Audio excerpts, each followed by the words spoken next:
Halo sobat sehat semua, Assalamualaikum warahmatullahi wabarakatuh.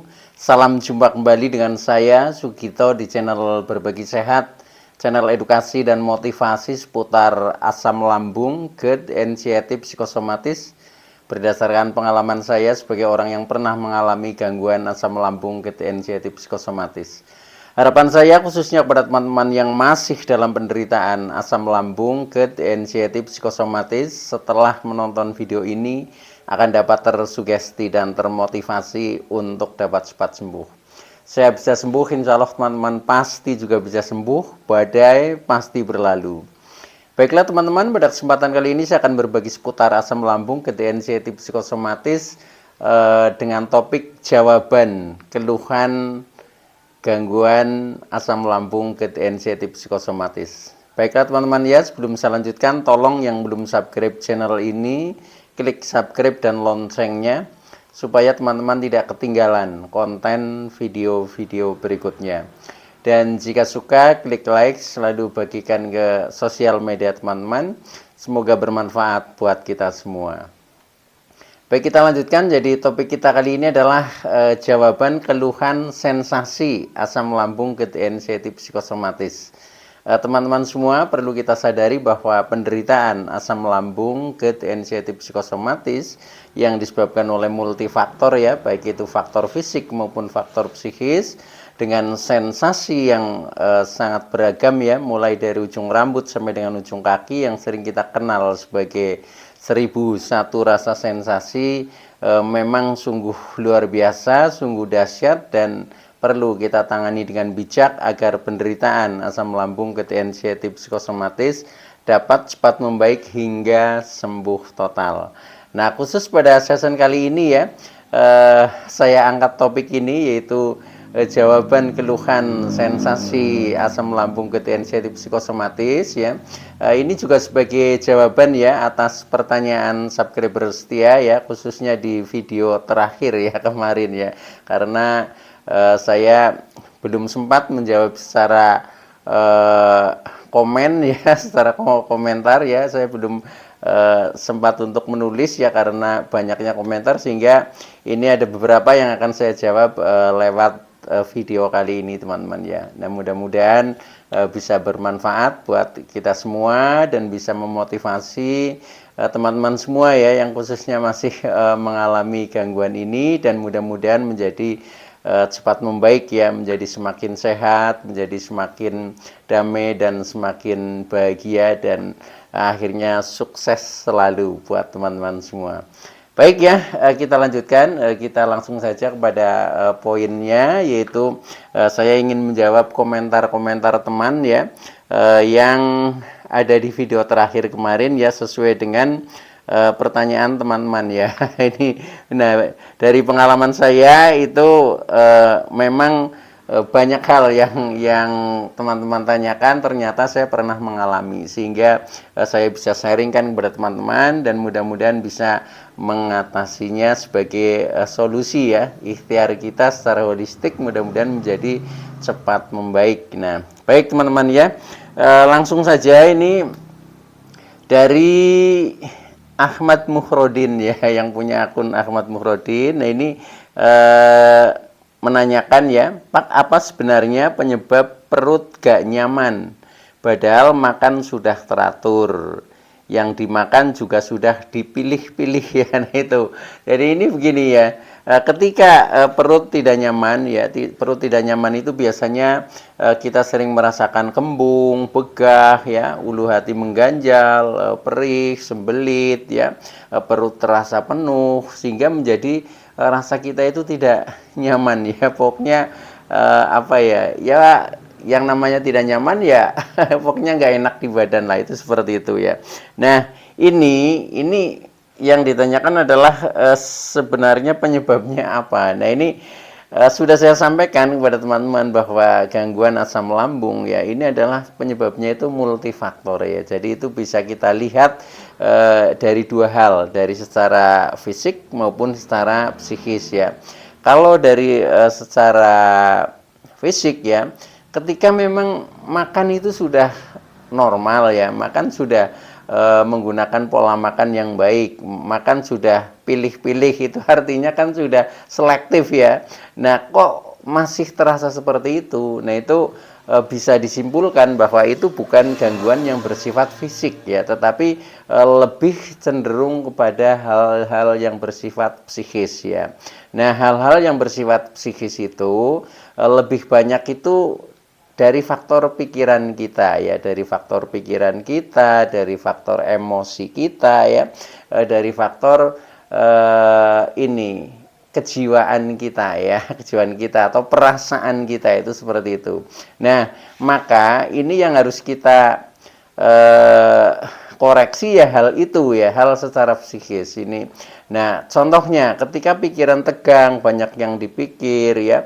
Nah, itu bisa juga ya, respon lambung juga akan menjadi kembung ya. Nah, kembung, nah akhirnya ini kan mungkin karena asam lambungnya juga berlebihan. Nah, karena asam lambung mengandung gas sehingga perut ya terasa kembung seperti itu ya, karena lambung sebagai otak kedua itu selalu terkoneksi dengan pikiran kita. Kalau pikiran kita positif ya responnya baik-baik saja, tetapi ketika pikiran kita negatif, contohnya banyak tekanan pikiran ya, maka ini akan meresponnya negatif, yaitu contohnya menjadi gembung, itu seperti itu.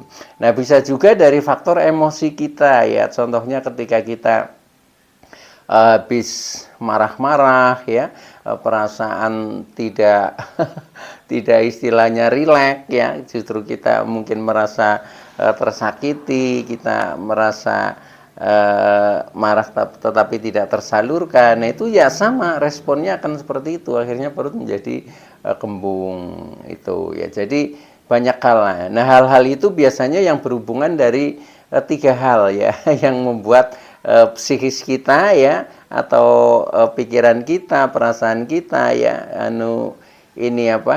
emosi kita menjadi tidak stabil, itu biasanya disebabkan dari tiga faktor ya. Nah, faktor pertama itu hal-hal yang berhubungan dengan ini harta ya. Dengan harta itu contohnya ketika kita berpikir tentang masalah-masalah yang bersifat ekonomi ya, mungkin dengan kekayaan yang bersifat ekonomi, mungkin pendapatan ya, mungkin ya segala hal lah yang berhubungan dengan masalah katakanlah harta. Nah, itu ketika kita selalu berpikir tentang itu sementara mungkin tidak sesuai dengan idealisme kita ya, nah itu ya jadi masalah, akhirnya responnya sama seperti itu yang berhubungan dengan harta. Yang kedua yang berhubungan dengan tahta ya, tahta itu kedudukan lah, status sosial ya. Nah, itu biasanya itu sama ketika kita idealisme kita itu menghendaki kita misalkan menduduki suatu jabatan atau kita dihormati ya, kita istilahnya dihargai, kita punya jabatan dan lain sebagainya ya, termasuk jabatan yang kecil-kecil ya, itu kadang kan kita punya idealisme seperti itu ya. Nah, ketika itu tidak terpenuhi ya, atau contohnya kita merasa tidak dihargai oleh orang lain, itu ketika kita dirasa terus ya, nah akhirnya perasaan kita menjadi merasa menderita ya, merasa tersakiti, merasa tidak bahagia dan seterusnya. Nah, itu sama. Nah, itu respon lambung juga akan sensitif. Nah, akhirnya membuat kita rasanya yaitu perut mudah kembung. Nah, itu seperti itu ya. Nah, maka itu ya kita harus menyadari dan segala sesuatu itu yang bisa merubah adalah diri kita sendiri. Jadi dalam diri kita. Jadi ketika kita mensikapi sensasi, apapun bentuk sensasinya ya, apalagi di seputar perut ya, nah itu kalau itu faktor psikis ya, itu datangnya itu dari diri kita sendiri. Jadi bagaimana kita menginterpretasi sesuatu, nah itu yang menentukan itu. Nah, makanya itu ya, kita memang apapun kondisinya memang kita harus sumeleh nrimo ing pandum. Jadi selalu bersyukur apa adanya, pasrah dengan tulus dan ikhlas. Itu sebenarnya hanya itu saja. Kalau kita bisa mempraktekkan itu, akhirnya tidak ada ketegangan jiwa ya, tidak ada ketegangan emosi, tidak ada ketegangan perasaan. Nah, akhirnya akan baik-baik saja ketika kita menerima apa adanya, bahkan mensyukurinya. Itu seperti itu kuncinya. Sederhana sebenarnya seperti itu. Cuma untuk mempraktekkan hal itu kan juga perlu latihan ya, perlu latihan, perlu menerima saja itu kadang susah ketika kita belum istilahnya menyadari betul ya. Maka ini memang yang perlu ditingkatkan. Pertama adalah kesadaran kita ya, kesadaran kita bahwa segala sesuatu itu yang bisa mengubah itu dari dalam diri kita, bukan dari di luar diri kita ya. Makanya ketika kita menghadapi sensasi, jangan mencari jalan keluar ya, tetapi mencari jalan ke dalam ya, karena sumbernya itu adalah dari dalam diri kita sendiri ya. Jadi seperti dalam agama juga ya, apapun yang kita dapat ya, apapun yang kita rasakan itu adalah hasil amal dan perbuatan kita sendiri. Nah, itu artinya kita harus mampu mengintrospeksi diri. Nah, dengan seperti itu nanti ya kita insya Allah akan baik-baik saja lah. Itu seperti itu.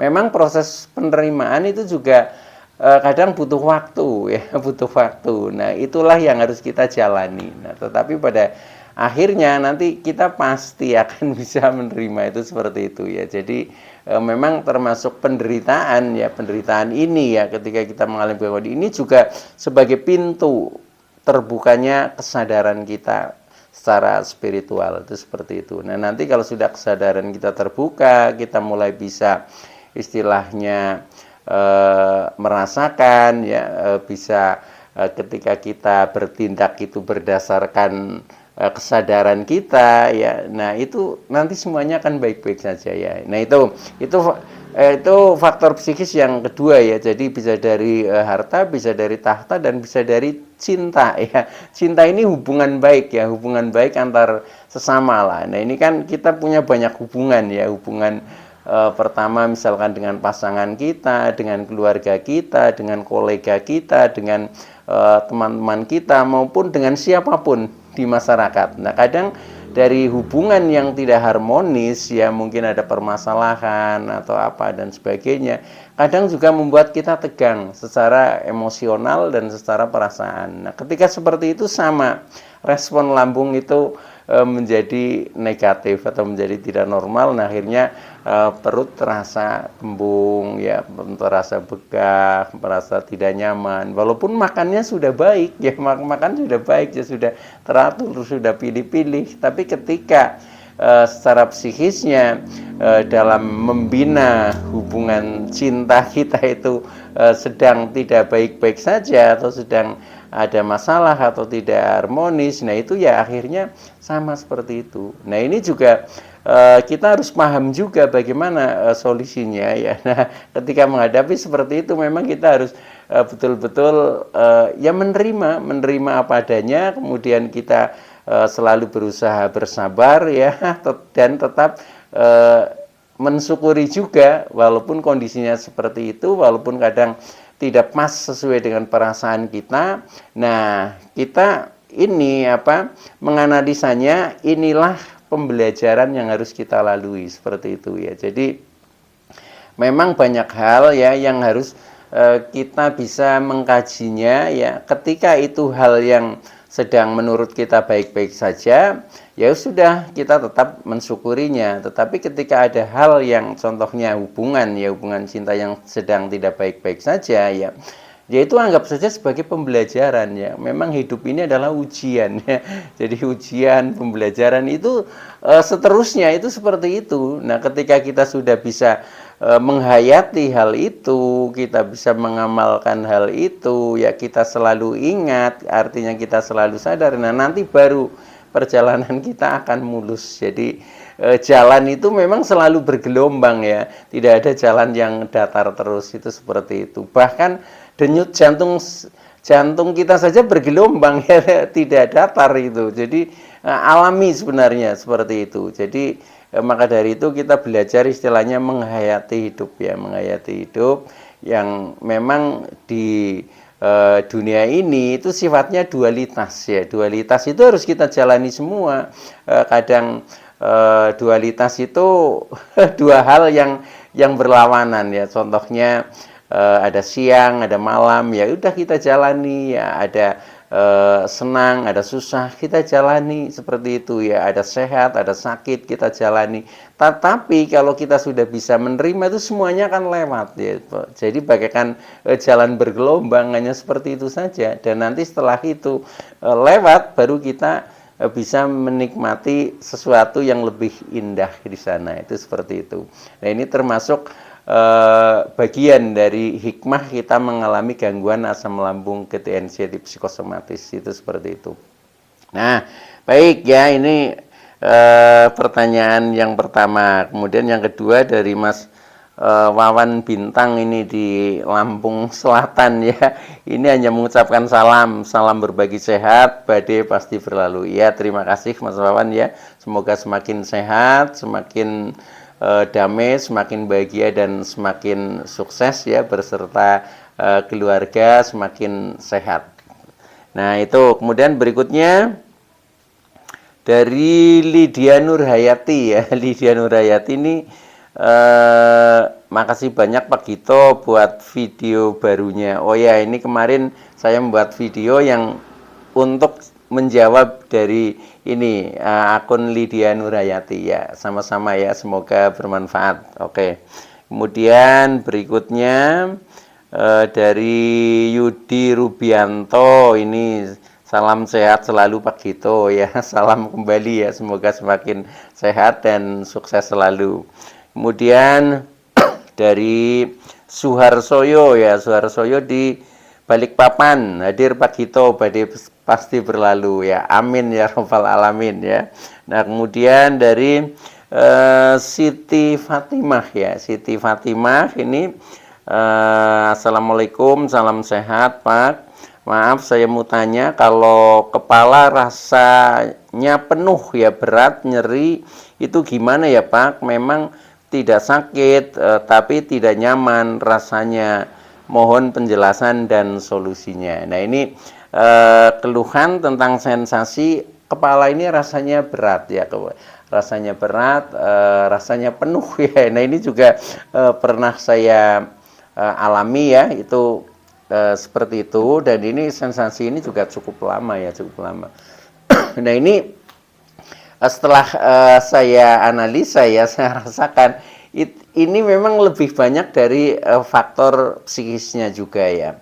Jadi yang namanya pusing-pusing, kepala berat, keliengan, kalau dari faktor fisik itu kelihatannya itu mudah ya. Dari faktor fisik itu misalkan kita kok pusing-pusing, makan obat ya sudah sembuh ya, atau mungkin pusing-pusing karena dehidrasi ya, kemudian dehidrasi itu kurang cairan. Nah, begitu kita minum cukup ya, ya sudah, itu juga akan sembuh ya. Atau mungkin pusing-pusing ya, kepala berat terasa karena kurang nutrisi. Ya begitu kita makan ya, ya sudah sembuh seperti itu ya.